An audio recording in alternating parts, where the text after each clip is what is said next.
عشان في سواد كتير، في سواد كتير.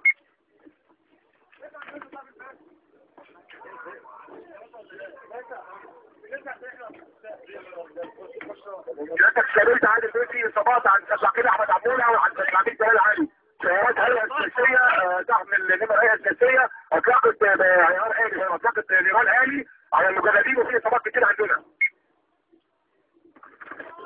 كلام هروب السياره، كلام هروب السياره.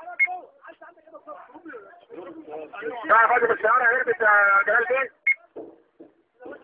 احسنت صح. علينا الفتح.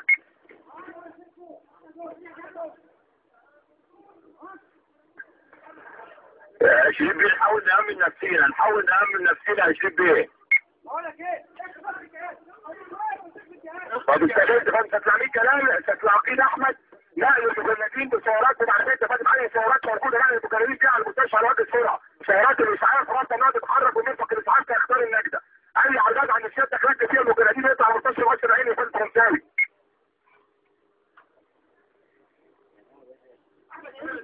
العربيات دخلت في الشارع الشركي وبتضرب علينا نار.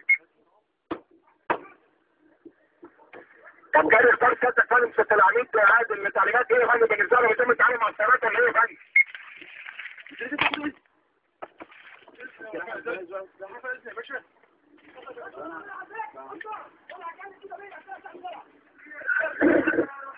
مية 53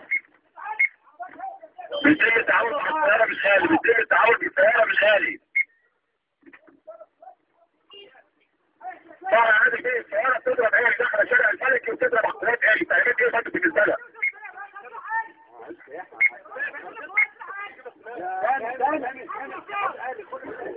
اضرب عليها يا شريف، اضرب عليها بالغالي يا شريف.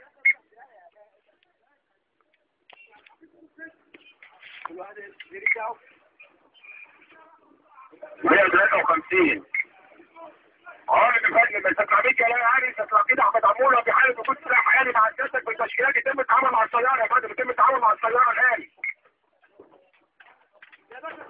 جاري التنفيذ يا فندم، جاري التنفيذ حالا.